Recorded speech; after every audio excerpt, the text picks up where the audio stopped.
¿Se observa la presentación? Sí. Sí, bueno. Entonces, lo que les decía, que los que vamos a estudiar en este día, todos son bacilos, ¿verdad? Ahora son gram positivos. Estos sí todos son gram positivos. Hay un repertorio bastante amplio de bacilos gram positivos que están asociados a enfermedad al humano, otros que tal vez puedan ser de naturaleza saprófita, pero de los que hemos tomado para esta clase quizás son como los más importantes estos tres géneros. Vamos a estudiar el género Bacillus, el género Clostridium y el género Corynebacterium. Y se van a dar cuenta ustedes las diferencias y algunas similitudes que tal vez puedan tener estos géneros que vamos a estudiar.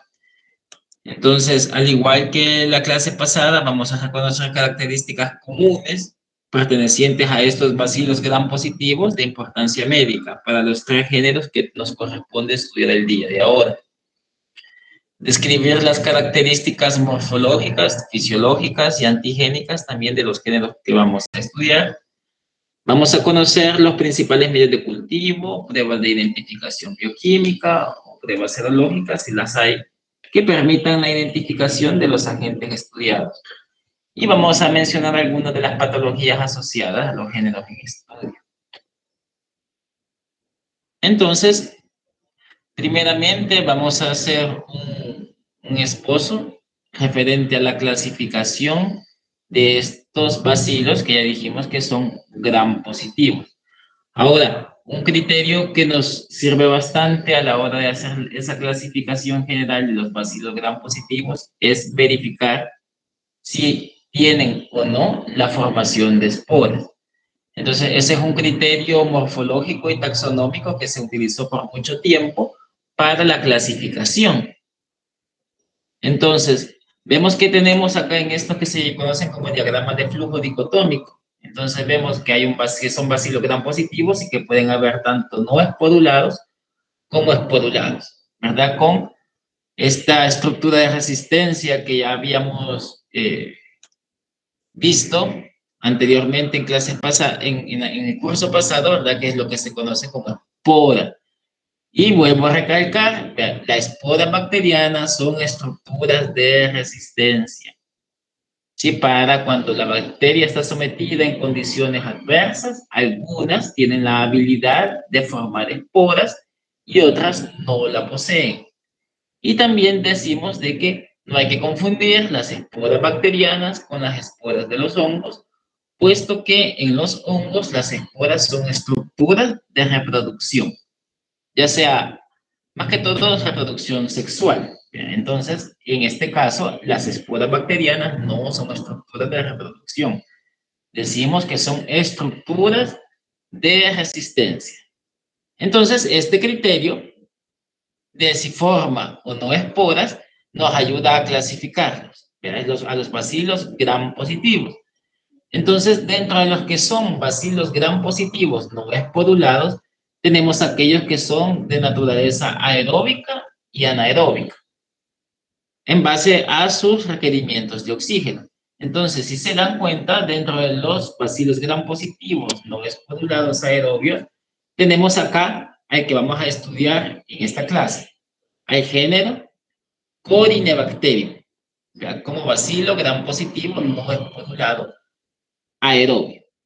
Y si se dan cuenta aquí, antes que el mismo Corynebacterium se encuentra este género Listeria.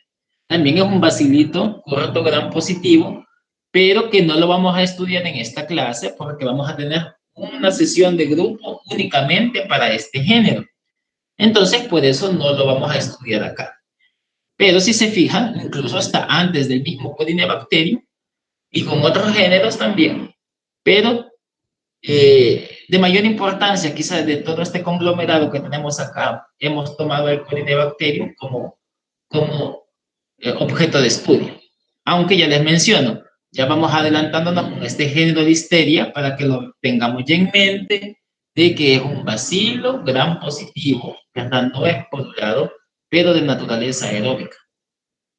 Y dentro de los otros tenemos los anaerobios, Dentro tenemos varios géneros acá, si ustedes se fijan, han resaltado aquí algunos importantes como el género Actinomyces, Lactobacillus y el Mobiluncus. Actinomyces lo van a estudiar en micología médica, ya eso ya lo habíamos visto porque son actinomycetales aerobios, ¿verdad? Y el Mobiluncus lo vamos a volver a retomar cuando tengamos la discusión referente a vaginosis bacteriana, porque Mobiluncus curtici y Mobiluncus mullieri son bacilos gram positivos, ¿verdad? Que no forman esporas, o gram variables, dicen algunos también, Mobiluncus curtici o Mobiluncus mullieri como bacilos gran variables, entonces lo vamos a retomar cuando tengamos esa discusión. Y dentro de los que sí forman esporas, también tenemos tanto de naturaleza aerobia como anaerobia. Dentro de los aerobios o facultativos, porque también los clasifican como facultativos, tenemos al género Bacillus.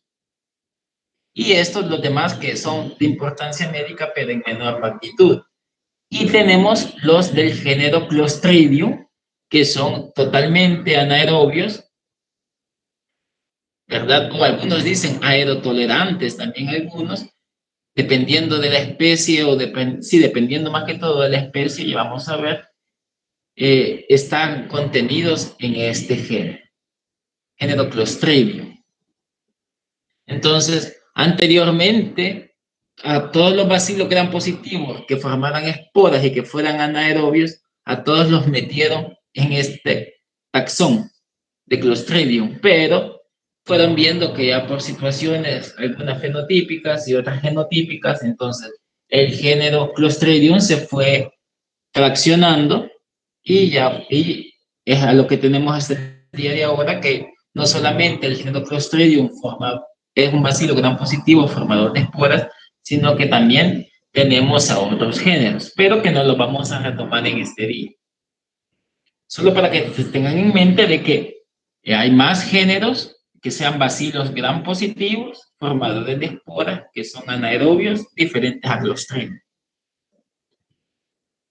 Entonces, dentro de las características que vamos a ver ahora, morfológicas y fisiológicas de algunas bacterias, vamos a empezar con el primer género que ya le habíamos mencionado, género Bacillus, que en su nombre le deja implícito su morfología, ¿verdad? Porque son bacilos. Ahora decimos que son bacilos gram positivos, en este caso también productor de la enzima catalasa, por lo que decimos que son catalasa positivos, y que son facultativos, ¿verdad? Y que son facultativos. Entonces, un criterio que ocupamos bastante, ya vimos, que es si forma o no esporas. En este caso, el género Bacillus sí es formador de esporas. Ahora bien, la formación de las esporas, tanto para los Bacillus como para los Clostridium, se ocupa como un descriptor taxonómico, es decir, referente a la forma de la espora, si es ovalada, si es esférica o si es cilíndrica, o la posición de la espora, si es central, subterminal o terminal, ¿verdad? Y si producen o no cambios en la forma celular. Entonces, todas estas que se toman como descriptores taxonómicos ayudan a la clasificación de algunas especies del género Bacillus. Si ustedes se fijan acá,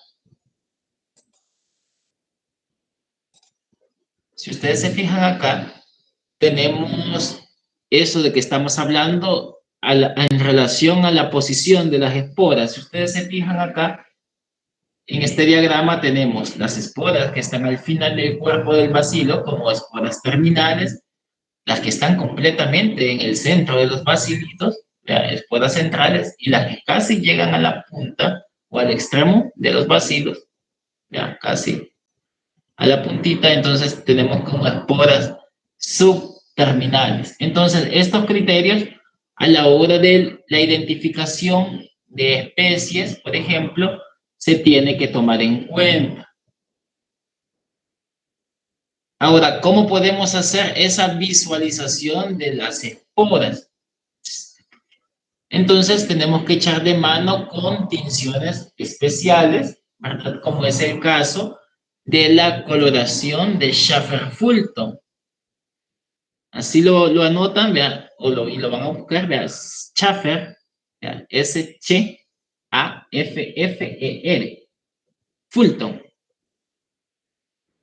Entonces, en estas preparaciones que son, si ustedes se fijan, casi cumple como una coloración de gran un proceso de varias coloraciones, de varias tinciones, de varios colorantes, donde un colorante primario es el verde de malaquita y un colorante secundario es la safranina, pero a diferencia de la coloración de gran, no ocupamos un decolorante como tal, aunque aquí lo ponen que al agregarle agua es el que decolora, pero como un reactivo químico como la coloración de gran no lo hay. Entonces, a través de esa serie de pasos, que ustedes la pueden buscar, cómo se hace esa coloración de Schaffer-Fulton, se visualizan las esporas, se visualizan las esporas.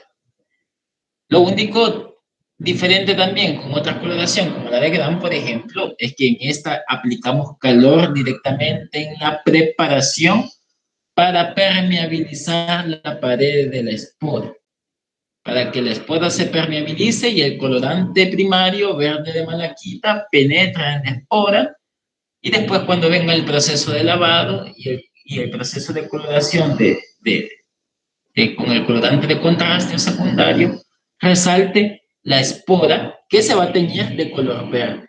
Ya vamos a ver una fotografía. Entonces, esta coloración de Schaffer-Fulton nos sirve para evidenciar de una mejor manera esto que estamos hablando referente a la posición que pueden adoptar las esporas. Lo facilita en teoría, lo facilita.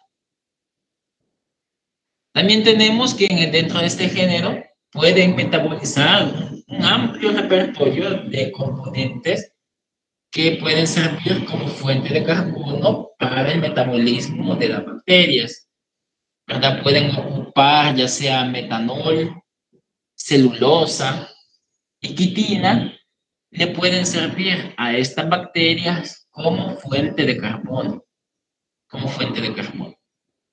También tenemos que dentro de este género pueden existir variaciones en los residuos de aminoácidos que forman las uniones cruzadas o los que llamamos puentes peptídicos dentro del peptidoglicano. Entonces, dependiendo de las especies, incluso de las mismas especies dentro del mismo género, entonces no se cumple un patrón estricto de residuos de aminoácidos, por ejemplo, en los puentes peptídicos que todos sean totalmente iguales. Entonces pueden haber variaciones dentro de esos residuos de aminoácidos. Como lo vimos en el ciclo pasado, ¿ya? Con las bacterias gram positivas, con las bacterias gram negativas, los puentes cruzados son totalmente diferentes. Y aquí dentro del mismo género también van a ser todavía totalmente diferentes. Entonces también decimos de que hay también una heterogeneidad genética en este género que, que no solamente vamos a ocupar criterios morfológicos o los que se utilizaron tradicionalmente para la clasificación, sino también hay patrones moleculares con los cuales se están haciendo los procesos de identificación y que son muy variables, ¿verdad? Genéticamente hablando, aunque cumplan algunas similitudes fenotípicas entre especies. Y dentro de esta, bueno, tanta heterogeneidad dentro de este grupo, también tenemos de que estamos hablando de que este género, decimos que es totalmente, puede ser aerobio o facultativo, ¿ya? Tenemos acá este Bacillus infernus, que se considera como el único, la única especie, esta especie infernus, como un bacilo totalmente un bacillus totalmente anaerobio. Entonces, este bacillus infernos es considerado como un bacilo gran positivo dentro de este género, que es totalmente anaerobio. Ahora, este género también está contenido dentro de los que conocemos también como los microorganismos mesófilos, que ya estuvimos hablando de qué significaba eso de mesófilo.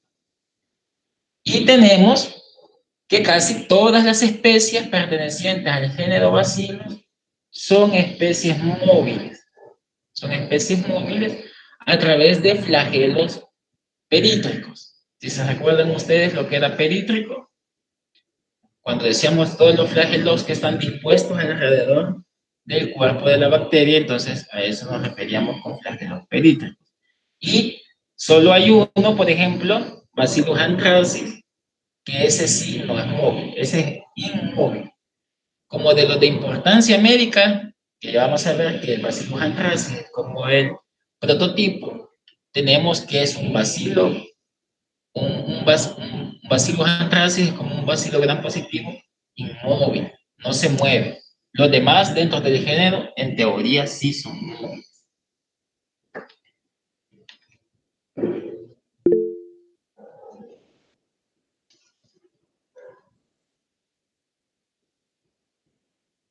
¿Alguien hizo una pregunta en el chat? Yo tengo una pregunta. Dígame. ¿Puede repetir el nombre del bacilo que me dice que es inmóvil? Porque se escuchó algo entrecortado y no lo escuché muy bien. Ah, Bacillus anthracis. Bueno, ya lo tengo, gracias. Sí, casi todas son móviles, ¿verdad? Dentro de la de importancia médica, casi todas son móviles, a excepción de Bacillus anthracis, que es inmóvil. Ya lo vamos a ver en una tabla de clasificación. Ahorita no hay problema que ustedes me interrumpan aquí en lo que yo estoy explicando, porque el chat no lo puedo ver porque tengo compartida la pantalla completamente. Entonces, solo me interrumpen y yo con gusto les reitero ahí lo que estamos hablando. Entonces tenemos también dentro de otras características que la mayoría de las especies son ubicuas. ¿Qué quiere decir esto? Que se encuentran distribuidas en el ambiente, en agua, en suelo, en polvo, incluso en el aire, a excepción de las que son propiamente patógenas, como en el caso de Bacillus anthracis, que esta sí no es demasiado ubicua, como también pueden ser otros bacilos, otros géneros de bacilos.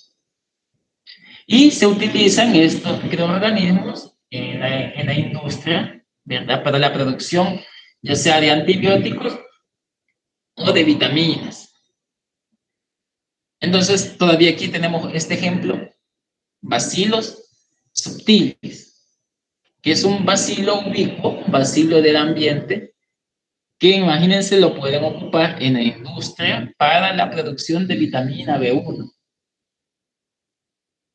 Cuando nosotros trabajamos con este bacilo subtilis, se darán cuenta, y en la práctica de laboratorio habitual, se darán cuenta de que este es un contaminante ambiental muy común.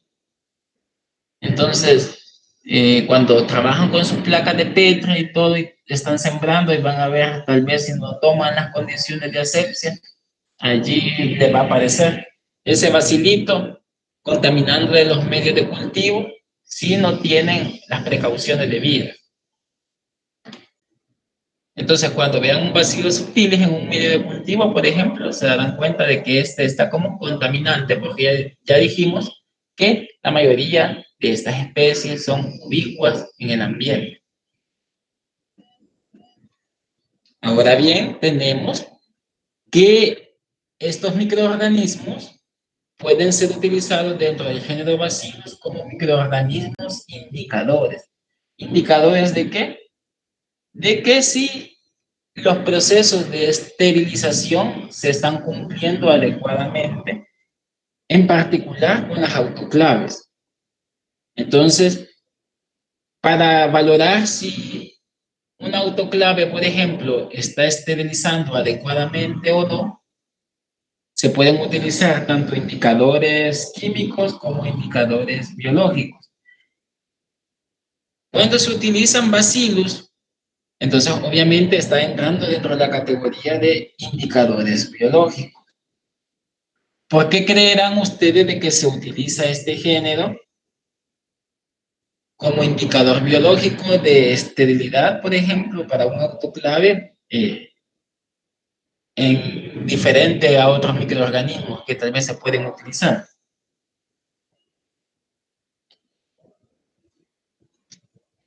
¿Por qué creen que utilizamos este género? O se utiliza este género para evaluar la efectividad o no de los procesos de esterilización en un autoclave, por ejemplo.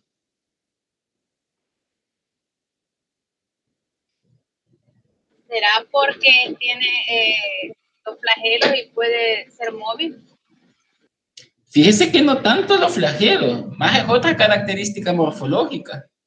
Porque posee espora. Porque posee espora, exacto. Más que todo es por eso. Ya, más que todo por eso se utiliza. Porque si yo quiero verificar si una autoclave esteriliza correctamente, ya sabemos que esterilizar es eliminar por completo toda forma de vida. Y esto incluyendo esporas. Entonces tengo que utilizar un microorganismo esporulado para verificar si efectivamente o no elimina toda forma de vida. Pero no es cualquier bacillus, ¿verdad? Eso sí. Entonces el que se utiliza, y se me olvidó escribirlo aquí, porque el nombre es largo, ¿verdad? Es el famoso Bacillus stearothermophilus.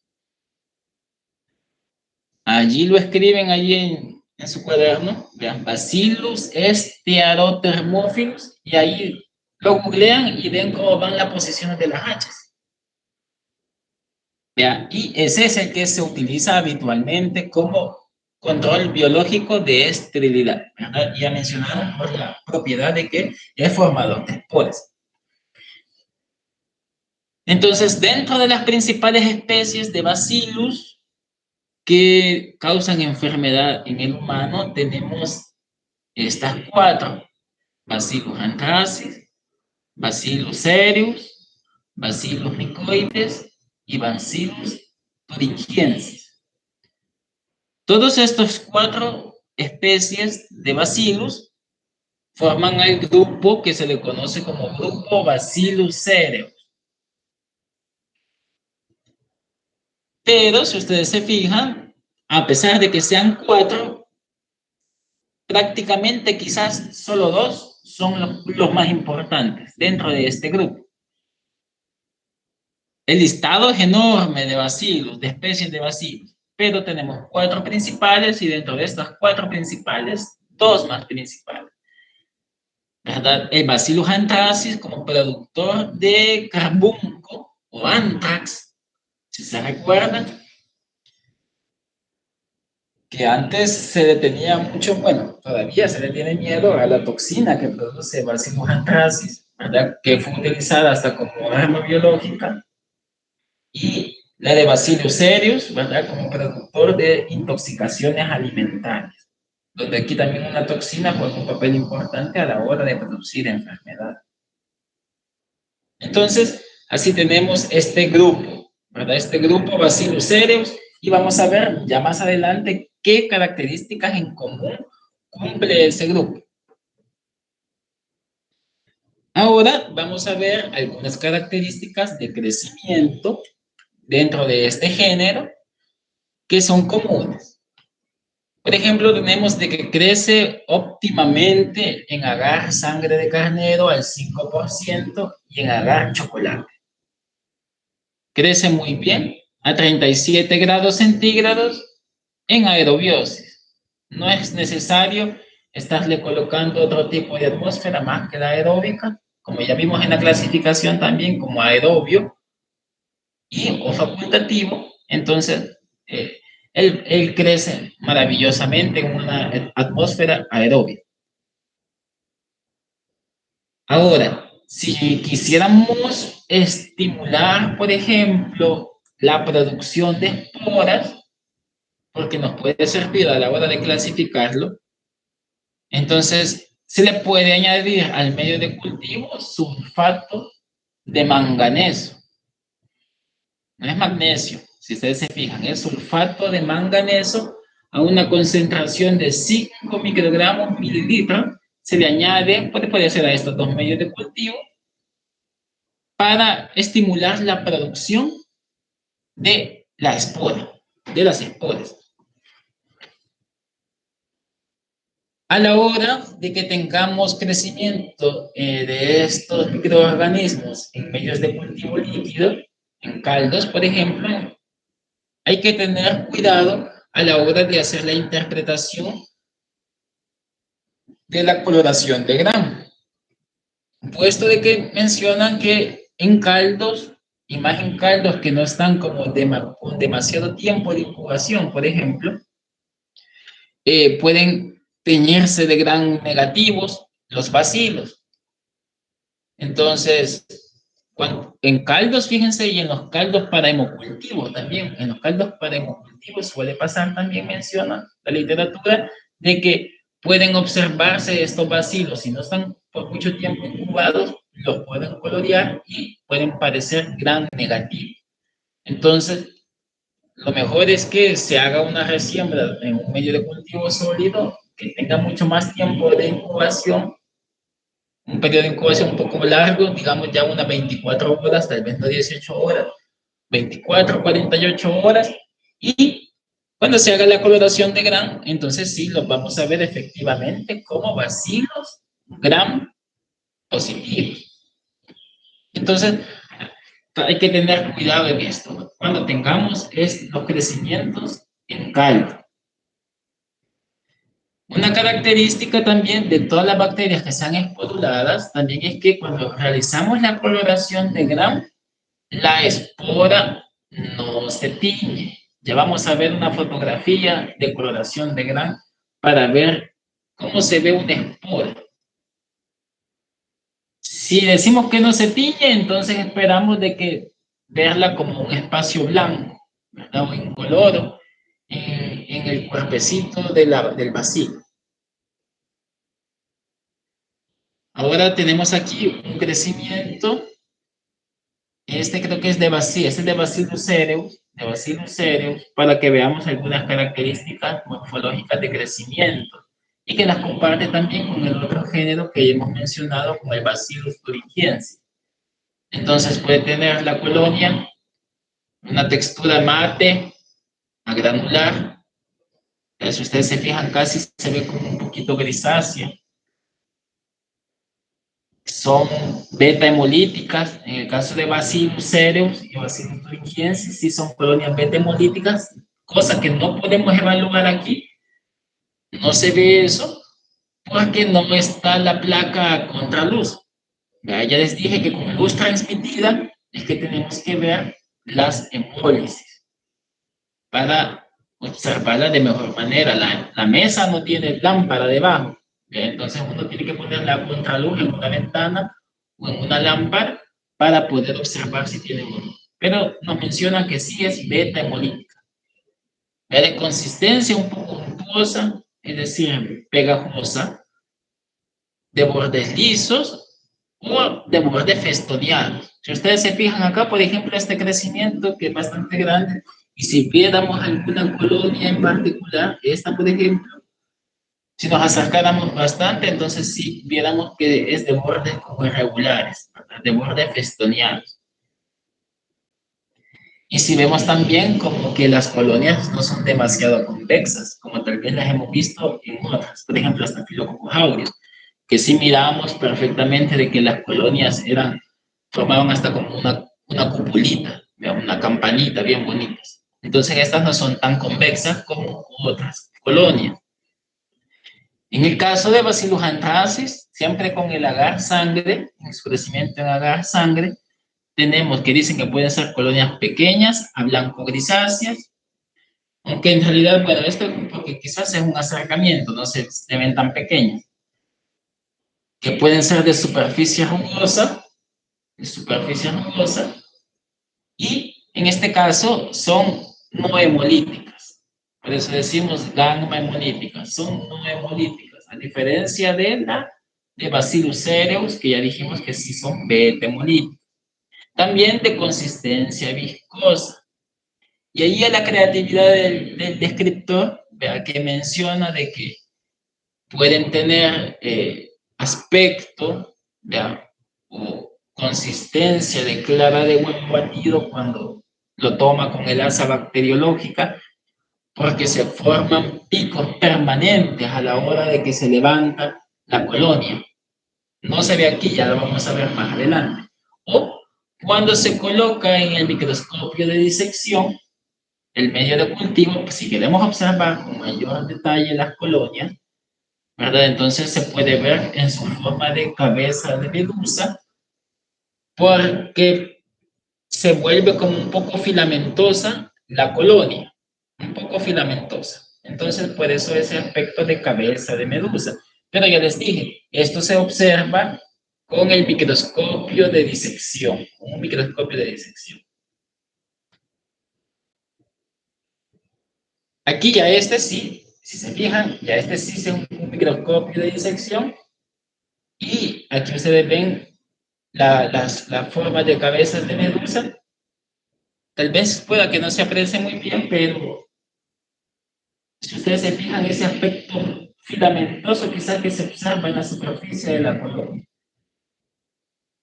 Y tenemos acá a la derecha lo que les mencionaba a la hora de tomarla con el asa bacteriológica, el Bacillus anthracis, la formación de esos picos permanentes que se quedan formados durante la toma de la colonia, ¿verdad? Por ese aspecto, dice, de clara de huevo batido. Entonces, esto es una característica también de crecimiento.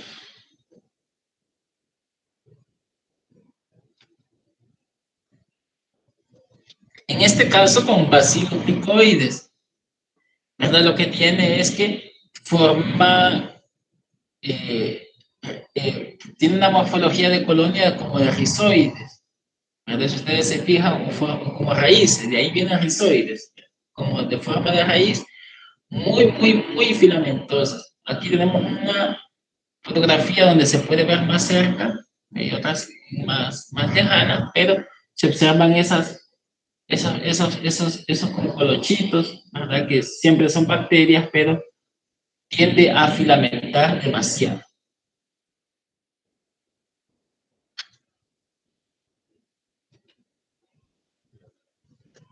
Dentro de las características microscópicas que hay que observar dentro del género, Bacillus en general, tenemos de que son bacilos, ya dijimos, gram positivos. Ahora andarán de 1,2 a 1,4 micrómetros, de 1,2 por 1,4 micrómetros. Ustedes se fijan, son bacilos un poco grandes. En la práctica van a ver de que son bacilos más grandes en comparación tal vez con los bacilos gram negativos de las enterobacterias. Entonces, cuando son gram positivos, no hay donde perderse. Si ustedes se fijan, son netamente de color morado. Entonces podemos verlos según la preparación de donde se tenga, ¿verdad? Se pueden ver bacilitos solos o formando cadenas, como por ejemplo estas pequeñas cadenas que se están formando, o de forma aislada. Tenemos de que son de extremos cuadrados o cóncavos. Ya por ejemplo este que vemos acá, se ve casi que los extremos son cuadrangulares, ¿verdad? O pueden ser totalmente cóncavos, ¿verdad? Como extremos rojos también. Este, por ejemplo, se ve que ambos extremos son más cóncavos que cuadrados. Y las esporas son ovaladas.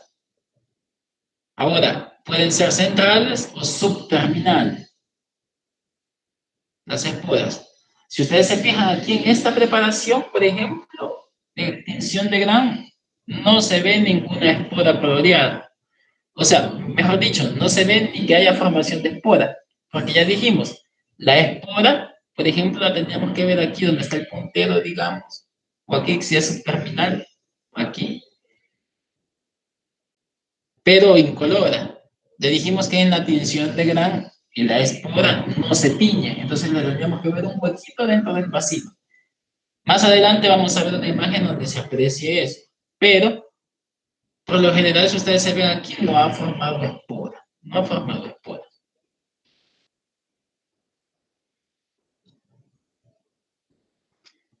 Lo que les mencionaba, ya esta de la derecha, izquierda,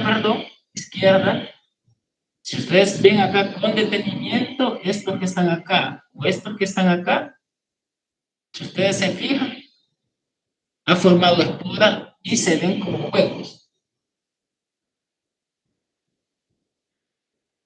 Que cuando ya las hemos visto en la práctica del laboratorio, hemos visto algunas bacterias esporuladas, me dicen, mira, Lick, ese es el núcleo de la bacteria. Entonces, no es el núcleo porque para comenzar las bacterias no tienen núcleo. ¿Ya? Entonces, lo que se nos tiene que venir a la mente es que si yo veo un espacio blanco dentro de un bacilo gram positivo, es que es una espora con coloración de gram. Y esta que tenemos acá es una fotografía ya de una coloración de Schaffer-Fulton, pero a una gran magnitud, para que vean ustedes cómo en el cuerpo de la bacteria se observa la espora o endospora, en este caso teñida de color verde, porque se utilizó como colorante primario el verde de malaquita y como colorante de contraste la azafranina. Entonces ve que la célula vegetativa de la espora como tal se tiñe de color rosado y la endospora se tiñe de color verde, ¿ya? Con la tinción de Schaffer-Fulton. Schaffer-Fulton.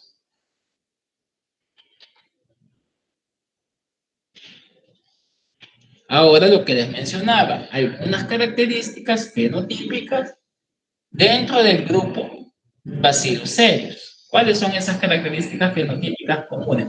Tengo una pregunta. Díganme. Solo para aclarar, la de Gram es para identificar el bacilo. La de Schaffer-Fulton es como para poder verificar la espora en el bacilo. Sí, ajá. Acuérdense que la población de Gram nosotros la utilizamos para ver morfología y taxonomía. Forma y si es Gram positiva o Gram negativa. Sí. Ya dijimos que eso nos tiene que, es el pilar de la bacteriología para empezar el proceso de identificación. Vea, ahora sí, usted lo ha dicho perfectamente. La de Schaffer-Fulton únicamente nos sirve como coloración de espora. Son de las famosas tinciones especiales que se ocupan en bacteriología. Tenemos tinciones especiales para ver esporas, para ver flagelos, para ver cápsulas. Entonces, Schaffer-Fulton es como la más usada para evidenciar esporas. Gracias. Indirectamente, sí, indirectamente podemos intuir, como les digo, con una coloración de Gram, si el bacilo es esporulado o no, por la propiedad que ya dijimos que la espora no se tiñe. De ahí que se va a ver como un huequito. Pero si la quisiéramos teñir para verla mejor, ver la forma y ver la posición, entonces nos serviría más una coloración de Schaffer-Fulton que una coloración de Gram.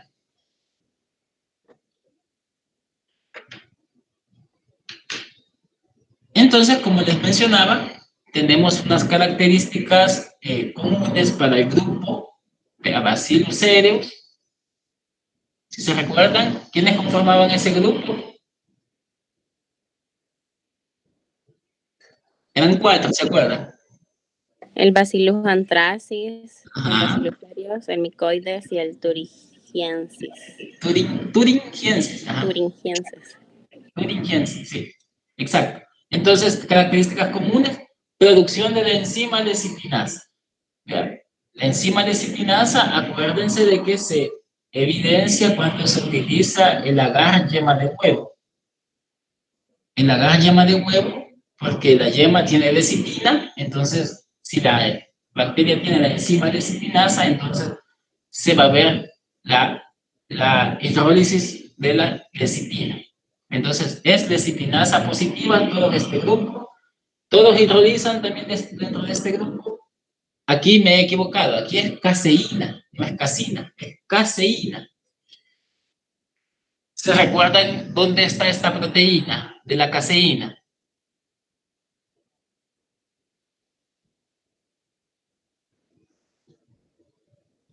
¿No se recuerdan algún alimento que tenga bastante caseína? La leche. La leche, sí, exacto, la leche. Entonces, en un agar leche, vean, o en un agar caseína se puede ver la hidrólisis de la caseína. Tenemos también que hidroliza el almidón, también pueden hidrolizar la gelatina, no producen indol, que es una prueba que se utiliza dentro de la clasificación para las enterobacterias, ya, pero se puede utilizar acá, y también que no reducen nitratos a nitritos, ya, y que son bacterias móviles en su mayoría, a excepción de una que ya la habíamos mencionado. ¿Ya? ¿Cuál era la bacteria inmóvil? Andrasi. Antrasis, exacto. Y tenemos, por ejemplo, de que hay algunas cepas de Bacillus anthracis de que tienden a formar cápsula y tal vez otras no. Entonces, eso es como experimental, vean. Pero mencionan de que si quisiéramos en un dado caso estimular la producción de la cápsula de Bacillus anthracis, vean, lo que se tiene que hacer es que al medio de cultivo hay que añadirle bicarbonato de sodio al 0.7%, incubarlo en aerobiosis a 37 grados durante toda una noche y se hace una tinción, ya sea de tinta china o una tinción de McFadden, como se ve, así se escribe, ¿vean? En realidad tengo duda en la pronunciación de esta porque sí no está la C, pero hay una apóstrofe. Pero bueno, vamos a decir que se pronuncia así, de McFadden. Entonces, o una coloración de tinta china para evidenciar la presencia de la cápsula. Óigase bien, cuando hay Bacillus anthracis en un tejido vivo, por ejemplo, y a ese tejido se le hace un frotis por aposición, cuando escuchen eso de frotis por aposición de un tejido, ¿qué creen ustedes que se imaginan cuando escuchan eso? Un frotis por aposición de un tejido. Porque ya vimos los frotis bacterianos cómo se hacen de los medios de cultivo. Pero un frotis por aposición de un tejido. ¿Qué se les viene a la mente?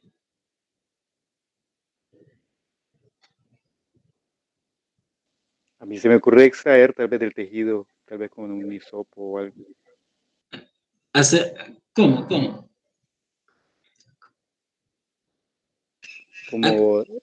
Como extraer del tejido como para poder hacer el frotis. ¿Pero qué extraería? ¿Qué extraería? La muestra, como sería en tejido vivo. No se Ajá, podría pasar a un asa. Creería yo que tal vez sería, no sé, algún hisopado, no sé. bueno, fíjese que, bueno, puede ser, pero lo que nosotros hacemos es que cuando decimos un frotis por aposición, porque el tejido va a ser sumamente pequeño, vean. Entonces, es como el trocito de carne, si lo quiere ver, y con una pincita o toma ese pedacito de carne y pues sí, hace las improntas, decimos, ¿verdad? La presión en la, ¿cómo se llama? En el portaobjeto, ¿verdad? Lo presiona a modo de que la carnita suelte líquido, ¿verdad? Entonces quede algo impreso, ¿verdad? En la lámina portaobjeto. Entonces es a lo que le llamamos frotis por aposición. ¿Verdad? No podemos hacer un frotis con un asa porque es un tejido. ¿Verdad? Entonces, pero sí, pues tal vez podría ser con un hisopo, pero es más práctico que nosotros lo hagamos directamente del tejido, directamente en la lámina. De ahí después se deja secar y después se tiene que hacer todo lo que ya incluye la coloración de Gram, por ejemplo, si queremos hacer un Gram, cualquiera de estas coloraciones especiales para evidenciar cápsula. Entonces, como les mencionaba, si teníamos una coloración especial para ver esporas en Bacillus anthracis, entonces tenemos coloraciones especiales para ver cápsula para Bacillus anthracis. Ahora, la tinta china, la coloración de tinta china es útil para ver cápsulas de cualquier tipo de bacteria e incluso hasta para ver en hongos. En cambio, esta de Matfayen, esta coloración de Matfayen para cápsula, sí es propia para Bacillus anthracis. Es de las primeras descritas, ¿verdad? Para Bacillus anthracis, y que decían de que era muy sugestiva cuando se hacían a partir de tejidos, como por ejemplo esta que le digo, esto yo sé perfectamente que es de un tejido por esto, miren, porque son células las que están ahí, son polimorfonucleares, ¿verdad? Y se observan los bacilos gram positivos. Bueno, en este caso no serían gram positivos, porque no es coloración de gram. Bueno, como no, esta sí es coloración de gram, esta es coloración de gram, pero si ustedes se fijan, se puede ver como una opacidad alrededor del bacilo, del cuerpito del bacilo. Entonces, esto es la cápsula. Pero esto puede ser que se vea o no con una coloración de gram. A veces no se logra ver, no se logra ver bien. Entonces, para eso están las coloraciones especiales, ¿verdad? Para eso están las coloraciones especiales que ya mencionamos acá. Y a la hora de hacer una identificación más exacta, por ejemplo, dentro de este grupo, ¿verdad? Ya podéis por lo menos ya ver especies. Entonces sí hay que ver la habilidad que tienen las bacterias para acidificar hidratos de carbono. Ya con este medio, ¿verdad? Con el medio, el agar cistina tripticasa. El agar cistina tripticasa lo vamos a volver a retomar para otras bacterias, pero en este caso se puede utilizar para evidenciar si producen un ácido a partir del hidrato de carbono que se le añade al agar cistina tripticasa. Vean, a una concentración de un 1% se le agrega el carbohidrato que se quiere probar. Puede ser glucosa, sacarosa, maltosa, ¿verdad? Cualquier carbohidrato que se le tenga en mente o que pida la batería bioquímica, se tiene que probar, pero con este medio base, agar cistina tripticasa, y el carbohidrato fermentable a un 1% se le debe de añadir. Entonces, esta coloración que ven acá de la izquierda, por ejemplo, es la de tinta china. Es la coloración de tinta china y tinta china negra. Entonces, si ustedes se ven acá, el bacilo está coloreado, en este caso, este lo han coloreado de azul, ¿verdad? Quizás le pusieron de colorante primario, quizás azul de metileno, ¿verdad? Pero el colorante de contraste es la tinta china que se observa alrededor, ¿verdad? Todo esto negro. Y lo que ven como un halo incoloro o transparente es cápsula. Entonces vemos que no se ha teñido, la cápsula no se tiñe. Esta tinta china negra, esta tinción de tinta china negra, entra en lo que yo les había adelantado como las tinciones negativas. ¿Ya? ¿Por qué se llaman tinciones negativas? Porque únicamente tiñen el entorno de las bacterias, tiñen únicamente el entorno de las bacterias. Sirve como un contraste. Entonces, repito, la cápsula yo la observo como un halo incoloro alrededor del cuerpo de la bacteria cuando se hace esta coloración de tinta china negra. Pero esta de Matfayen, si ustedes se ven, prácticamente tiñe el bacilo de azul y también da ese aspecto, esa opacidad como morado lila, si ustedes se fijan, alrededor del cuerpo del bacilo. Y esta queda de un hemocultivo, por lo que se ve, porque todos estos son eritrocitos. Acá han tomado ese color verdoso. Entonces, Hay un colorante, el colorante de Matfayen ya lo venden, ¿vea? Entonces, pero dentro de los componentes principales es que lleva azul de metileno con varias mezclas alcohólicas. Y que cuando se hace esta tinción de Matfayen, vean, no se hace el frotis, no se fija por calor, sino se tiene que fijar ese frotis, por ejemplo, que lo podamos hacer de un tejido o lo hagamos de un cultivo, y yo quiero ver si tiene alguna forma de cápsula, entonces se fija con metanol absoluto. Entonces se le coloca la gotita de metanol a la lámina portaobjeto. Como un alcohol, se espera a que evapore y cuando ya ha evaporado perfectamente, entonces se procede a hacer la coloración. En este caso, para la de Matfayen, pide eso.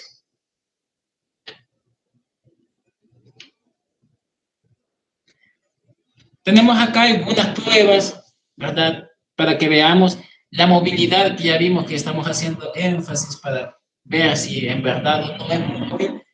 Ya dijimos, con los medios semisólidos o el medio de movilidad, y ya vimos cómo se sembraba en ese laboratorio, en la práctica de laboratorio que tuvimos la semana pasada, vimos cómo se sembraba con un pinchón. Entonces, ven acá, donde se vea turbidez, donde se inoculó, es positiva. Donde únicamente se ve el pinchón y no se ve turbidez, es negativa. Y si se fijan, vean, no hay que llegar hasta el fondo del tubo. Para hacer estas pruebas de movilidad, no hay que llegar hasta el fondo. Esta, por ejemplo, de acá que tenemos a la derecha, es de la hidrólisis de la caseína. Entonces, donde se observe ese halo blanquecino alrededor del inóculo, es una prueba de hidrólisis de la caseína positiva. Y en este caso, es negativa, donde únicamente se ve el crecimiento de la bacteria, pero no se ve halo alrededor. Y este que tenemos, la de la fermentación de carbohidratos con el agar cistina tripticasa. En este caso han probado maltosa y dextrosa. Entonces, si ustedes se fijan, el indicador ha cambiado hacia amarillo. Entonces aquí decimos de que ha fermentado dextrosa y ha fermentado maltosa, por ejemplo. No es que hagan eso. Pues aquí solo para que veamos el ejemplo de una prueba positiva, ¿verdad? Que vira en el agar cistina tripticasa hacia un color amarillo cuando el carbohidrato fermentable presente en el medio, ¿verdad?, ha formado productos ácidos. Entonces, por el producto de su metabolismo ha hecho de que cambie de color el indicador de pH presente en el medio. Entonces, después con detenimiento van a poder revisar estas características dentro de este grupo de bacillus cereus, que aquí ya están las 3 especies. Quizás nos vamos a concentrar mucho, más que todo, las de importancia clínica más importantes, cereus y antraces, y ahí se irán fijando, por ejemplo, en las características, si forman cadenas, si forman esporas, que todas tienen que formar, pero cómo son esas esporas, la posición donde está la espora, ya vimos que es importante, y cómo vamos a ver esa espora, ya mencionamos cómo, ¿verdad? Si hay tumefacción, las células con tumefacción de las esporas, también, si hay crecimiento anaerobio, ya vimos que son facultativos, pero ya no es necesario que lo coloquemos en condiciones de anaerobiosis, ya sabemos, en aerobiosis ella crece bien. ¿Vea? Si son móviles, ¿vea? Ya vimos que la única inmóvil dentro de este grupo, ya se fijaron, ¿vea? Tenemos siempre el bacillus anthracis, ¿vea?, que es inmóvil, aunque menciona aquí que micoides también es inmóvil, ¿vea? Pero como de importancia clínica es más importante el anthracis, entonces por eso hacemos el énfasis a que él no se mueve, ¿vea? Él es inmóvil. Y aquí todas las otras características que hemos mencionado, de caseína, almidón, gelatina, reducciones de nitratos, y aquí ven la producción de ácido a través de estos carbohidratos o alcoholes. Vean, aravinosa, mannitol, salicilina, trealosa, inulina, glicerol, ya incluso, bueno, tenemos glucógeno aquí. Y también si son productores o no de la enzima beta-lactamasa, ¿ya? Que vamos a ver más adelante cómo se puede hacer pruebas para ver si tienen o no esa enzima. Tengo una pregunta. Díganme. Con la diapositiva anterior, Ujú. la anterior, Esta. entiendo que en el izquierdo se ve esa turbidez porque se ha movido, entiendo, ¿verdad? El bacilo. Ajá. Exacto. Sí. Entonces, es solamente para acordarme, porque no recuerdo muy bien. Entonces, esta prueba no aplicaría para el antracis, ¿verdad? Porque el antracis, al ser inmóvil, no mostraría turbidez. Ajá, por ejemplo, si hiciéramos esta prueba para el Bacillus anthracis, tendríamos que verlo así,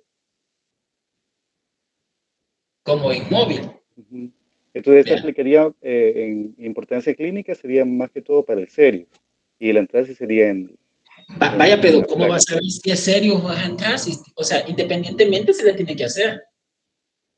Sí, O es sea, como para clasificarlo, por así decirlo.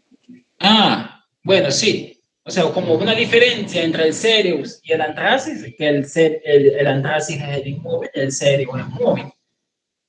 Vean. Aunque, por ejemplo, epidemiológicamente hablando, el Bacillus cereus lo buscamos también más en alimentos que en muestras clínicas, fíjense. Y el Anthracis sí ya es más directamente de muestras clínicas. Pero, o sea, lo ideal es que le hagamos todas las pruebas, la batería bioquímica para identificarlo. O sea, todas estas que hemos mencionado. Pero así se tendría que ver, ¿verdad? Si esperamos aislar un Bacillus anthracis, por ejemplo, esperaríamos ver esta prueba de movilidad así, como usted menciona. Y si fuera un serio, por ejemplo, si está haciendo análisis de alimentos o viendo alguna identificación de intoxicación alimentaria de un alimento en alguna población, entonces se vería así una prueba de un Bacillus cereus. Sí, ya me queda claro. Sí, esa duda tenía por la clasificación. No sabía si solamente iba a ser específico para uno o si se podía utilizar para los No, dos. Ya me queda claro.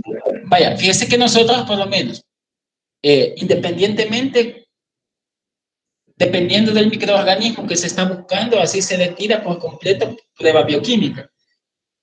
Si usted se fija, lo primero con que arrancaríamos para identificar a este bacilo, por ejemplo, ya comenzaríamos con una cloración de Gram, con una cloración especial para ver si hay formación de esporas, con la prueba de la catalasa, porque ya dijimos que son catalasa positivos, para que crezcan en medios aeróbicos. Ya mencionamos cuáles medios, tenemos que ver el tipo de hemólisis, tenemos que ver la morfología del bacilo, y vienen todas ese montón de pruebas, ¿verdad? Que se les tendrían que realizar, ¿ya? Para decir, efectivamente, es este, o efectivamente este o este. Independientemente, hay que hacer la mayoría de pruebas de identificación para poder nombrar a nivel de especie con cuál nos estamos refiriendo. ¿Ya? O sea, no podemos decir que solo a esta prueba le voy a hacer a un anthracis y esta solo a un cereus. ¿Vean? Sí, ya me queda claro, gracias. Ok.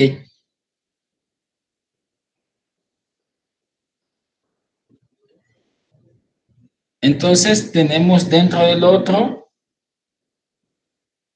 el género Clostridium. Van a ver que en mucha literatura escuchamos el término así como común, Clostridios. Así como decimos Staphylococcus o Streptococcus, entonces Clostridios, vean, hace alusión al género, ¿verdad? Pero este es un nombre común, vean, o vulgar, como se dice, vean. Y ese es su nombre científico, ¿ya? Clostridium. ¿Sí? Entonces, para que no nos confundamos a la hora de escribir.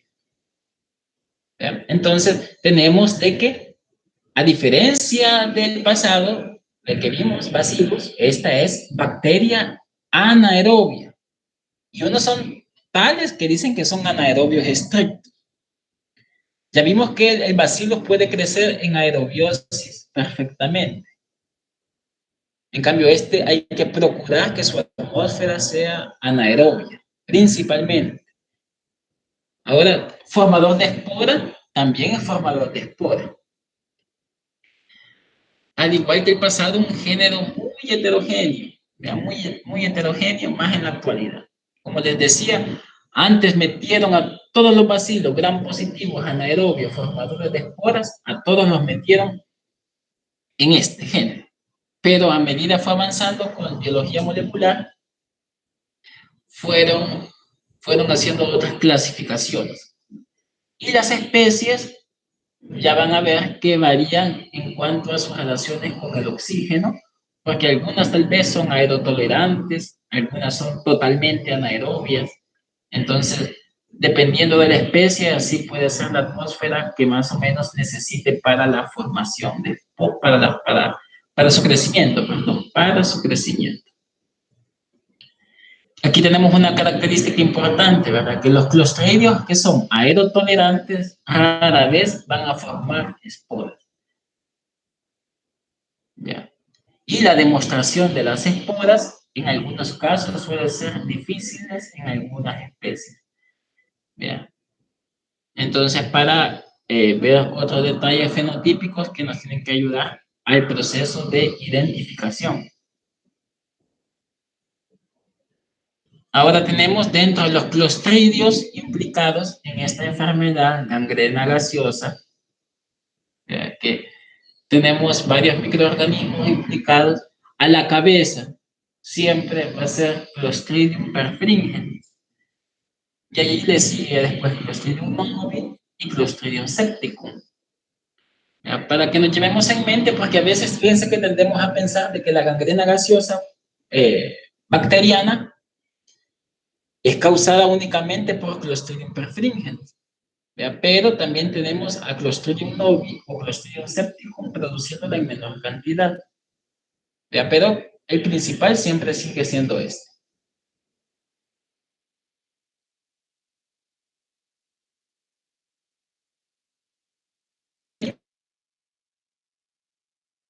Clínica ya mencionamos, ¿verdad? La gangrena gaseosa, el Clostridium perfringens, ¿no?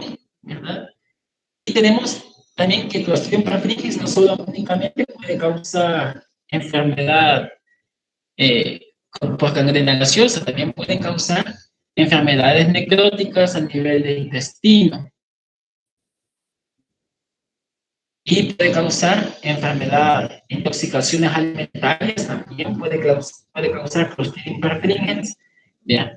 Y lo que les mencionaba, y enfermedad necrosante en el peor de los casos, ¿ya? Que produzca una isquemia total en el intestino y vuelva necrótico a dicho órgano. También tenemos este Clostridium septicum, que puede formar casos de septicemia. Vamos a ver cuando veamos la clase de hemocultivo, vean. Pero lo único que se dice de que para que cause septicemia o enfermedad, el Clostridium septicum, no se sabe por qué, pero está relacionada a estas tres enfermedades: a cáncer de colon, a cáncer de mama y a neoplasias hematológicas. Entonces debe de estar presente lo más probable esta enfermedad subyacente para que este Clostridium septicum cause enfermedad. El otro Clostridium difficile, por ejemplo, tenemos de que causa diarrea asociada a antibióticos, que es como que el cuadro más común quizás que causa Clostridium difficile, y la enterocolitis pseudomembranosa, también otro cuadro típico a nivel de intestino que causa Clostridium difficile. Y tenemos nosotros, por ejemplo, Clostridium botulinum, que nos tiene que dar, ¿qué cuadro clínico? El Clostridium botulinum.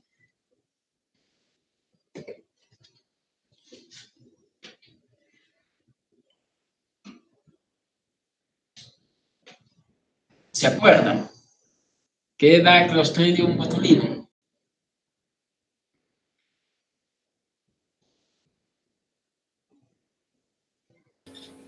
Botulismo. Botulismo, así es fácil, el botulismo. Ahora, ¿qué es el botulismo? Ya eso ya es más complicado.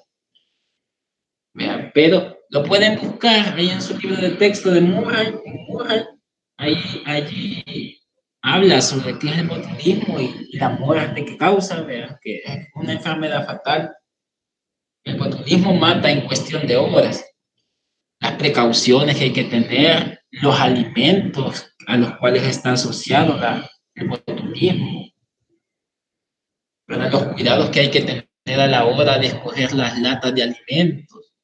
Eso, por ejemplo, es bien importante que ustedes en el supermercado se fijen cómo están las latas, que no estén hinchadas, ¿ya? O si están abolladas. Entonces, porque o cuando compran embutidos también, más si son embutidos enlatados, se tiene que tener mucho cuidado en vez de esas latas. ¿Ya? Porque lo más probable es que si están hinchadas es porque ha formado gas, ¿verdad? Por el Clostridium botulinum. ¿Ya? Como él es anaerobio, entonces en una lata perfectamente puede crecer. Y el Clostridium tetani, ¿qué causa el tétano? Que ese es enfermedad casi ya hoy, casi erradicada de las Américas, ¿ya? Por la cuestión de la vacunación. Entonces van a fijarse de que en este caso vamos a tratar de hablar más que todo con dos especies, Clostridium perfringens y Clostridium difficile, ¿ya? Que son como que de muestras clínicas los que más se pueden aislar, ¿ya? Los que más se pueden aislar. En el caso del botulismo, lo que se busca más que todo es la presencia de la toxina botulínica, ¿ya? Entonces, por eso no entra mucho en este caso. Y el Clostridium tetani, pues el aislamiento del Clostridium tetani no tiene importancia clínica, ¿ya? Entonces, porque el diagnóstico del tétano se hace por clínica. Entonces, en el Clostridium perfringens, ¿qué es lo que vamos a ver en algunas características fenotípicas, ¿verdad? Hay que buscar esa doble zona de hemólisis en el agar 5% sangre de carnero. Vea, como ven acá en esta fotografía, que aquí se ve, dice que hay una hemólisis parcial y una hemólisis completa, casi simultáneas, y por eso se observan estas dobles hemólisis. Si ustedes se fijan, vamos a ver otra fotografía donde se observa de mejor manera, pero ustedes se ven como que se formaron dos anillos. Entonces, esto es muy sugestivo cuando se ven estas dobles hemólisis, ¿ya? Cuando fueron incubadas estos medios en anaerobiosis. Entonces, si se ve eso, nos debería de dar a pensar un Clostridium perfringens, ¿vea? O proteólisis en agar leche. ¿Vea? Aquí ya dijimos, en el medio de caseína o en el agar caseína se puede observar la proteólisis de la leche. A la hora de hacer la microscopía con la clonación de Gram, se dice de que este vacío es algo grandecito y toma el aspecto de furgón de carga, o dando el aspecto como que fuera de un ferrocarril, ¿verdad? Por eso vagones largos, más si están formando cadenas. Vean, entonces tienen colonias que oscilan de 1 a 3 milímetros, ¿vean? Otras pueden ser un poquito más grandes, dicen que son colonias chatas, o sea, casi planas, ¿vean? Pueden ser rizoides también, y algunas se llegan a extender las colonias, ¿sí?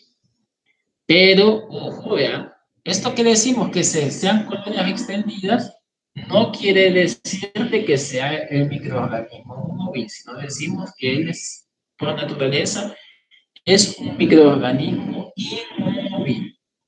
Lo traigo a cuenta porque van a ver que la extensión de las colonias en otras especies de microorganismos inferimos por esa extensión de colonias que el microorganismo es móvil. Pero en este caso eso no aplica para este. Como les decía, miren acá se ve perfectamente la doble hemólisis. Aquí vemos una hemólisis aquí y aquí se ve otra hemólisis. Vean la doble hemólisis, característica del Clostridium difficile. Perfringens. Entonces, y aquí también igual, se ve aquí un anillo y otro anillo, ¿ya? Doble módice. Y lo que mencionábamos acá, miren los bordes de estas colonias. Se ven como extendidas, ¿ya? Y hasta un poco elipsoides también se ven, ¿ya? Pero esto no quiere decir que el organismo sea móvil, ¿ya? No quiere decir eso. Y en la computación de Gram, si ustedes se fijan, miren qué grandes son estos bacilos, muy cuadrangulares. Imagínense estos a mayor ampliación que son estos. Son muy grandes. Por eso los describen, como decíamos, como furgón de carga, ¿vean? O como vagones de ferrocarril.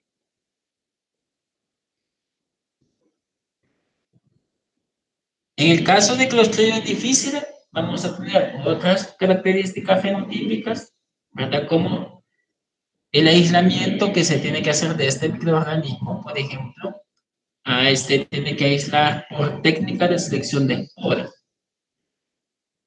Ahora, para hacer esa técnica de aislamiento de esporas, se tiene que hacer por aplicación de alcohol o por choque térmico. Con cualquiera de las dos formas, se puede aislar la selección de esporas. Ahora hay que usar medios selectivos como el agar sangre fenilalcohol. Y este, que bien largo, agar fructosa, yema de huevo, cicloserina, cefoxitina, que son como los medios selectivos, estos dos medios selectivos para el aislamiento de Clostridium difficile. Y también tenemos medios no selectivos, ¿verdad? Como el agar sangre para anaerobios del CDC, ¿verdad? Que es como el más usado.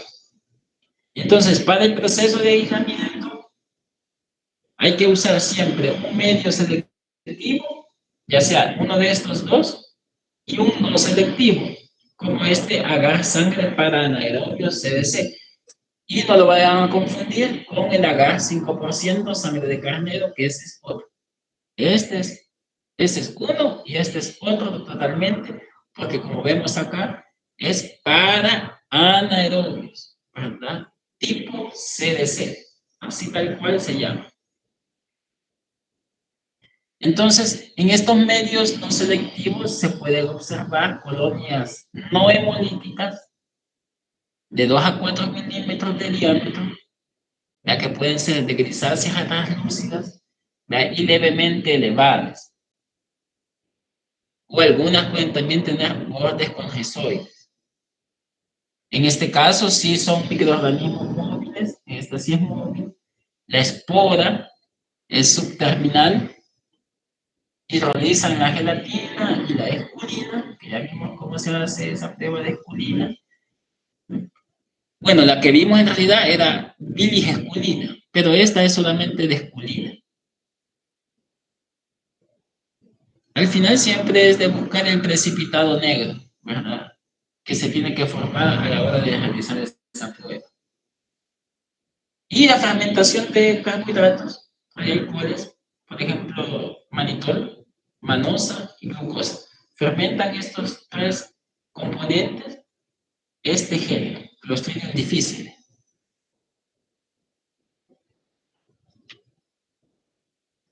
Entonces aquí tenemos un agar sangre para anaerobios de CDC, tipo CDC, donde ustedes ven ahí la morfología de las colonias. Vean un poco aplanadas, un poco chatas, vean bordes más o menos irregulares. Y este de aquí, y no son hemolíticas. ¿Vean? Y las que tenemos acá, este de acá que se ven como colonias amarillas, ¿vean? Ya este es ese medio selectivo, que es aquel que vimos del nombre largo, agar, yema de huevo, fructosa, cicloserina, cefoxitina. Entonces, un medio selectivo también donde vemos la formación de colonias amarillas. Entonces, serían estas más que muy sugestivas a la hora de tener un aislamiento de Clostridium difficile.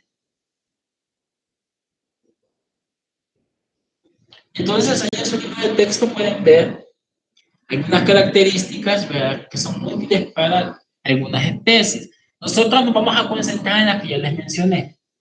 Ya nos vamos a concentrar en la especie perfringens y en la especie difícil. Entonces, hay que ver cuáles son aerotolerantes, cuáles son no móviles. Por ejemplo, aquí tenemos perfringens, no móviles, o cuáles tienen esporas terminales, cuáles producen lecitinasa en agar yema de huevo, y así cada una de las pruebas. Ya, hay que ir buscando acá, por ejemplo, cuáles corresponden a clostridium difficile y cuáles corresponden para el Clostridium perfringens. Esas son algunas, ¿verdad? Hay más, hay más. Ahí se van a fijar en esos tableros que hay en el libro de texto, donde se ve cómo se hace por completo el proceso de identificación. ¿Verdad? Pero las más importantes quizás son estas.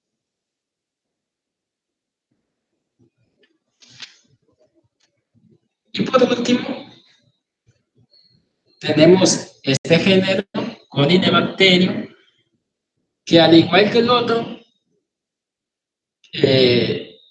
vemos que tienen un nombre común, ¿verdad? Les llamamos corineformes o corineiformes. Aquí les decíamos clostridios, para estos corineformes, a todas aquellas bacterias gram positivas, ¿verdad? Que veamos que tienen agrupación de letras chinas o en forma de empalizada. Entonces las acomodaron y le dicen bacterias corineiformes y no necesariamente sean corinebacterium. Eso también. Entonces es un nombre coloquial, ¿verdad? Para referirnos a esas bacterias que sean bacilos gram positivos que tengan forma de mazo. Si ustedes se recuerdan, corine, este prefijo corine viene del griego que significa mazo. Entonces, porque si ustedes se fijan, el bacilo tiene esa forma de mazo, de un extremo siempre es más ensanchado y el otro extremo es más adelgazado. Y dependiendo del libro que consulten, ahí deben que dicen forma de mazo, forma de garrote, forma de palillos de tambor, y no me recuerdo cuál otra forma le dan, ¿ya? Pero es llevarnos en mente de que los corineiformes tienen esa morfología típica, ya que un extremo del bacilo es más ensanchado y otro es más adelgazado. Por eso decimos, porque no tiene una morfología típica de un bacilo, vean como un bacilo gram positivo pleomorfo, vean que puede adoptar una morfología variable, También, si ustedes se fijan en esta, que es una coloración de gram, hay algunos que no se pillan perfectamente como gram positivos. Si ustedes se fijan, estos pedacitos de este, por ejemplo, no se ven tan azules, tan morados. Vean, eso por cuestiones de la pared celular de los corinebacterios, de corinebacterium, perdón. Vean, porque si se recuerdan, en su pared celular también esta bacteria tiene ácidos micónicos. Tienen ácidos micónicos. Ácido tuberculoestiárico, ácido mesodiaminopimélico, etc. Lípidos bien particulares que no están presentes en otras bacterias y comunes en otras, eso sí. Son bacilos catalasa positivos. Ahora, este sí no es esporulado. Clostridium, bacilos, sí forman esporas. Corynebacterium no forma esporas. No forma esporas. Es inmóvil también. Es un microorganismo inmóvil. Y también decimos de que es no ácido alcohol resistente. Traemos a cuenta esto porque ya mencionamos que a pesar de que tenga en su pared celular ácidos micónicos y aplicamos una coloración de ácido alcohol resistencia, como es la coloración de Ziel-Nielsen o la coloración de Quillo, por ejemplo, no se van a teñir del color rojo, Vea que eso es lo que demuestra cuando son ácido alcohol resistentes. Si estas se tiñen, se van a teñir de color azul, vea, con cualquiera de esas dos coloraciones. A pesar de que tengan ácidos micólicos, fíjense. Pero quien determina o no, en realidad, de que sea ácido alcohol resistente o no, aparte del ácido micólico como tal, es la longitud de la cadena de átomos de carbono que está presente en el ácido micólico. Entre más larga es la cadena de átomos de carbono de ese ácido micólico, es más ácido alcohol resistente. Y si es más corta, entonces es no ácido alcohol resistente. Entonces, por eso en este caso, como la cadena de ácidos micólicos es bien corta, creo que anda como por 12 átomos de carbono, es bien cortita. Entonces, no es ácido alcohol resistente. Eso lo hace no ácido alcohol resistente. La mayoría de las cepas son fermentativas. Hay algunas bien puntuales que pueden ser oxidadoras, pero en la mayoría son fermentativas. También son facultativos, pero en aerobiosis estos crecen bien. Ya no es necesario estarlos incubando en anaerobiosis. En aerobiosis ellos van a crecer bien. Y algunas cepas son lipofílicas. Entonces hay que tener esa precaución de que se le tienen que añadir lípidos, ¿vea?, a esos medios de cultivo. Y en realidad, más que lípidos, es un TWIN 80. Un TWIN 80 el que se le debe de agregar a las cepas que sean lipofílicas. Ya vamos a ver cuál es una de ellas. La bacteria prototipo o más estudiada de Corynebacterium es Corynebacterium diphtheria, la que causa la difteria.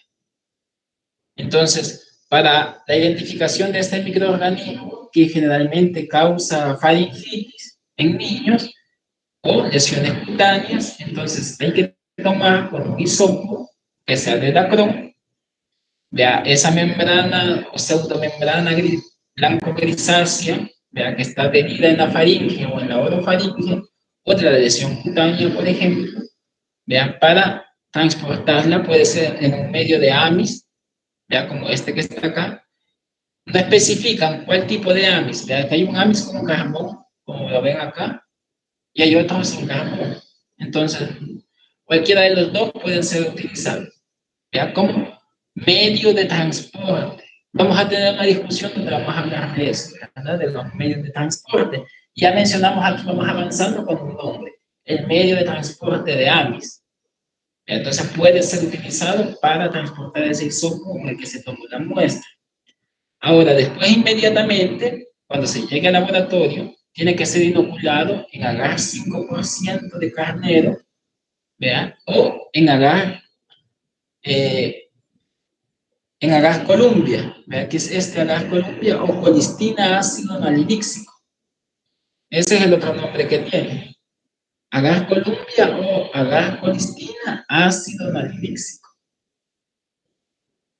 O estos que ya son muy especiales para Corynebacterium diphtheria, como el agar cistina tellurito o el agar de Tinsdale modificado, o el medio de Loeffler, que ocupa sangre de vaca coagulada, ¿vea?, y que es muy importante a la hora de hacer el diagnóstico preliminar, ¿vea?, porque a partir de acá se pueden tomar las colonias para hacer los frotis con la coloración de Loeffler, o que es la misma coloración con azul de metileno, para observar la morfología típica de los corineiformes que estamos buscando. Entonces vemos acá a la izquierda el crecimiento en agar 5% sangre de carnero. Si ustedes se fijan, estas colonias que se ven blanquecinas y grisáceas, un poco pequeñas, circulares, convexas. Y Y en este caso vemos que no son hemolíticas, si ustedes se fijan. Y en este, que ya es un medio especial, ya dijimos, el agar cistina telurito, que se ve las colonias con ese precipitado negro, que es por la reducción, ¿verdad?, del telurito a telurio. ¿Se recuerdan que otro medio tenía telurito? Que ya hemos estudiado.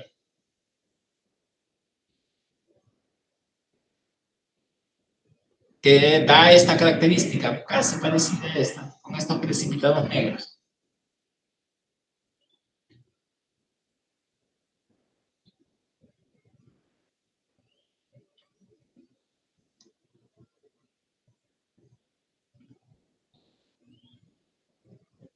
Bueno, allá se memoria y se acuerdan cuál es. Entonces, también tenemos el agar de Tinsley, vea que también forma esas colonias negras, vea. Pero a diferencia del otro agar, aparte que forme la colonia negra, tenemos que ver que haya formado un halo marrón alrededor de la colonia. Si ustedes se fijan, aquí tenemos dos medios de Tinsley con dos tipos de colinebacterias diferentes. Aquí está colinebacteria difteria, donde están las colonias negras, y allá apenas se nota en las estrellas, ustedes se fijan, los bordes marrones, que aquí se ve mucho que mejor. Vean que aquí es un aumento mucho mayor, vemos los bordes marrones. Pero si únicamente forman colonias negras, pero sin halos marrones o halos cafés, entonces es un colinebacterium diferente a difteria. En este caso, por ejemplo, por mencionar acá que han inoculado un colinebacterium sedosis. Entonces es totalmente diferente y por eso no hay color marrón. Y el que vemos acá, hola. ¿Y a qué se debe la formación del halo café? Ah, buena pregunta. Es a la hidrólisis de un componente.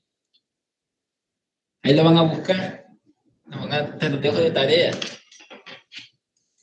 Es a la hidrólisis de un componente que está en el medio. Ok, Lick. Ajá.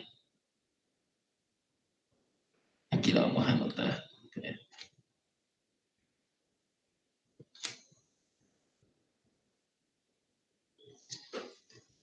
Entonces, pero ese únicamente lo da colinebacterium difteria, ese halo marrón. Ese halo marrón es particular de él. ¿Verdad? Entonces, las demás serían colinebacterium sp, ¿verdad? No difteria. Y tenemos el medio del Loeffler, ¿verdad? Que también ocupa huevo y ocupa sangre de vaca coagulada. Más que sangre, en realidad es el suero de vaca. Entonces, toma ese color amarillento el medio, ¿verdad? Y las colonias que se forman acá también son amarillas. Aunque estos están sin inocular, no encontré fotografías donde hubiera crecimiento de colonias, pero mencionan que las colonias que se forman en este medio, en el medio del Loeffler, son de color amarillo, y que lo más recomendable es que a partir de este medio del Loeffler es que tomemos las colonias para observar la morfología típica, vea, en forma de mazo a la hora de hacer la tinción de azul de metileno. Entonces, ahí van a revisar cómo se hace ese flujograma de diagnóstico a partir de la muestra clínica. Vean que en que siempre se recomienda, fíjense bien, siempre se recomienda de que se utilice un agar colistina ácido anhidríxico o un agar sangre de carnero, cualquiera de los dos. Y un agar Tinsley modificado o un agar cistina telurito, ¿vea? Y si se tiene, ¿vea? Porque es opcional, el medio de Loeffler, porque es mucho más complicado tener un medio de Loeffler. Entonces, pero no hay que desechar estos dos, ¿vea? Siempre tiene que ser un juego de medio de cultivo. Agar colistina ácido anhidríxico o agar sangre de carnero, cualquiera de los dos, ¿vea? Y el agar Tinsley modificado o el agar cistina telurito, Y si se tuviera, pues bueno, el medio de Loeffler. ¿Vean? En pico de flauta, si ustedes se fijan, esto es lo que llamamos en pico de flauta. Esto, cuando lo vean ustedes en pico de flauta, nos referimos a esto. Vean que es una inclinación más chiquita. Vean que cuando decimos en bisel, que es como esta es una inclinación en bisel, bien que amplia es, bien grande. Vean, y esta es en pico de flauta, chiquitito. En la boquilla de la flauta, no sé si más de alguno tal vez ha visto alguna flauta. Entonces acá tenemos los tiempos de incubación para cada uno de los medios, ¿verdad? ¿Qué es lo que se está buscando? ¿Verdad? Las pruebas que hay que hacer. Vea, por ejemplo, imagínense en el agar de Tinsel modificado de incubado a 24 horas, ya vimos las colonias sugestivas negras con halos pardos, halos marrones o halos cafés, que es lo mismo. Entonces, hay que realizar la tensión de Gram para ver la morfología y la reacción, prueba de catalasa también. Vean, y subcultivar en agar Tinsel modificado, vean, y sangre de carnero para hacer las pruebas de identificación bioquímicas pertinentes. Y ahí, bueno, cada vez demás, como les mencioné, como el medio de Loeffler, para hacer la prueba con azul de metileno, para hacer las tensiones con azul de metileno. Entonces, ya después, para las pruebas bioquímicas, entonces que se mencionó, mira, hacer prueba de la ureasa, mira, para cuando salga positiva, voy a hacer una producción de ácido a partir del almidón o de glucógeno. Mira, entonces, para ver estas especies, ulceras o pseudotuberculosis. Vean, y también ponen acá la prueba de la desaminación de la piracinamida, que vemos aquí en el caso de Corynebacterium diphtheria que la da negativa y que la prueba de ureasa también la da negativa. Entonces, a través de todo ese flujograma que vimos, entonces vamos a llegar hasta este, ya que es el que nos importa, Corynebacterium diphtheria, para cuando lo vamos a traer en mente, cuando volvamos a estudiarlo, para cuando veamos la clase de exudado faríngeo. Entonces ahí nos vamos a tener que recordar cómo se hace ya el proceso de identificación completo que hemos visto con esta fase. Tenemos acá rápidamente, solo para mencionarla, ¿verdad? La clasificación por medio de los biotipos. Corynebacterium diphtheria, si se recordarán, tiene 4 tipos de biotipos. ¿Verdad? El biotipo mitis, gravis, intermedios, y falta aquí el belfanti. Son 4. Ahora, como son biotipos, entonces se hace con base a características morfológicas de la colonia. En el medio, cistina telurito. En el medio que contenga cistina telurito, en el medio cistina telurito, es que yo hago la clasificación por biotipos, ¿ya? Según presente la morfología de la colonia. Y ahí van a ver todas las descripciones, si son colonias negras a grises en la periferia, si son grandes, ¿verdad? Y grises, ¿verdad? Si son pequeñas, ¿verdad? O grisáceas a negruzcas, ¿verdad? Y que inmunológicamente todas producen la misma toxina. Pero como les digo, por biotipo, si ustedes se fijan, los criterios morfológicos de las colonias en el medio cistina telurito es quien nos ayuda a clasificar. Y ya para terminar, tenemos las coloraciones, ¿verdad? Aparte de la de Gram, que ya vimos, podemos utilizar otras tensiones para ver la morfología de mejor manera de este bacilo pleomórfico. Ahora, se puede utilizar la tensión de Neisser, que da esto como se observan estas cabecitas marrones, mencionan, ¿verdad? En los extremos de los bacilos, al igual que acá, lo único con la tensión de Albert, pero aquí el cuerpo del bacilo es verdoso, y aquí era como marrón, ¿ya? Más oscuro, y aquí es como más grisáceo el cuerpo del bacilo, la tinción de Neisser, y tenemos otras tinciones, ¿verdad? Como la tinción azul de metileno de Loeffler, que es la que les estoy mencionando, que se recomienda de que la hagamos a partir del medio de Loeffler. Y la tinción de Ponder, ¿ya? También. Entonces, ¿para qué nos sirve eso? Solamente para evidenciar con quizás, uno, la característica morfológica típica mejor, ¿verdad? En forma de mazo del bacilo, y para ver esto en realidad, que esto que son los gránulos metacromáticos o gránulos de volutina, dicen los libros también, ¿verdad? Que no es más que una reserva de fosfatos inorgánicos, ¿verdad? Polifosfatos. Entonces, por guardar polifosfatos en forma de gránulos, es que tiene esta morfología en forma de mazo. Veis que con estas coloraciones, con todas estas coloraciones, es que evidenciamos esos gránulos de volutina, ¿ya? O gránulos metacromáticos, ¿verdad? Presentes en Corynebacterium. ¿Y para qué creen que le servirá a una bacteria guardar fosfato inorgánico? Antes uno podía pensar de que podía ser para generar energía, pero fíjense que no es tanto para generar energía, sino en verdad guarda fosfato inorgánico esta bacteria para la síntesis de ADN. Entonces, antes quizás, bueno, yo pensaba en realidad de que era como que pensaba lo más lógico, tal vez que para generar ATP, pero por el tipo de metabolismo de la bacteria no es para eso, ¿verdad? Sino para sintetizar ADN, guarda fosfato inorgánico. Si nos acordamos, el ADN tiene grupos fosfatos. ¿Verdad? En las bases nitrogenadas, ¿verdad? Se le añade un azúcar con un grupo fosfato, ¿verdad? Para sintetizar ADN. Eso como cultura general, ¿verdad? Pero lo de las tinciones sí es importante. ¿Verdad? Lo de las tinciones sí es importante para evidenciar los gránulos metacromáticos.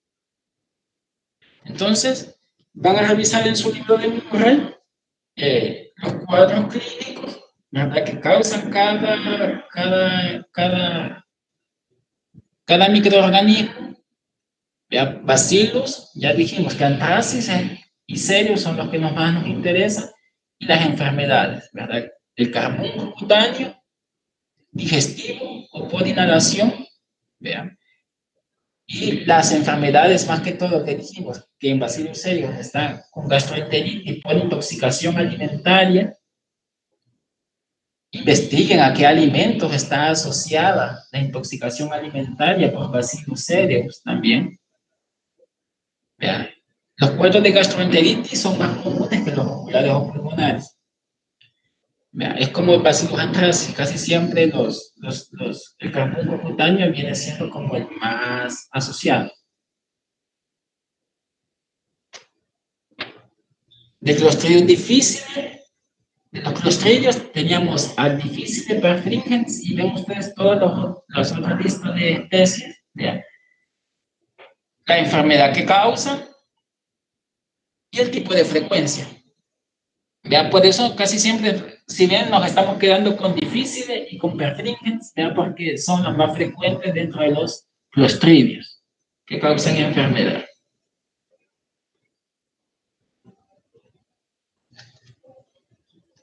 Y con los Corynebacterium, ¿ya? Difteria, que es el principal, ¿verdad? Lo que causa difteria respiratoria cutánea, la más común, que es la faringoamigdalitis, ¿ya? Y algunas pueden causar endocarditis, ¿ya? Y otras especies también que pueden causar otras enfermedades, ¿ya? Como por ejemplo Corynebacterium jejunum, ¿ya?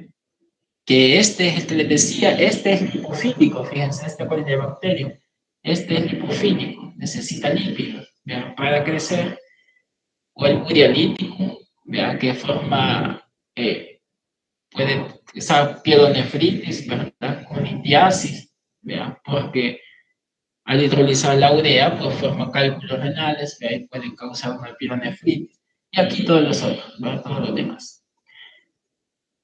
Quiero que se lleven en mente también, ¿verdad? Por lo menos de que se recuerden que Corynebacterium no solamente es difteria, hay más. Y estos que están acá, por ejemplo, son, algunos pueden ser comensales en piel de los humanos, en la piel. Entonces, en pacientes inmunodeprimidos pueden causar enfermedad.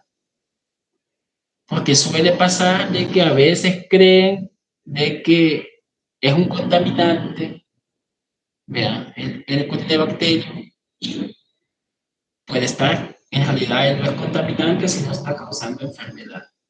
Pero eso en relación al cuadro clínico del paciente. Se los comento por un caso que supe el Corynebacterium murialítico, que estaba causando ahí a un pobre anciano una infección de vías urinarias al pobrecito, y que solamente le aislaban bacilo gram positivo, entonces la gente en el laboratorio pensaba que la muestra de orina la contaminaban, ¿verdad? Y era un pobre anciano que tenía también, estaba con una sonda vesical. Entonces, al final se cercioraron de que tomaran bien la muestra y todo lo demás, y siempre salía ese bacilo gran positivo. Entonces, ahí llegaron a la conclusión de que después con las pruebas de laboratorio, de que era un Corynebacterium murialítico, el que estaba causando enfermedad al anciano. Ese es como anécdota, para que les digo que tengan en mente de que no solamente el Corynebacterium difteria es el que es el más importante, sí, pero no es el único.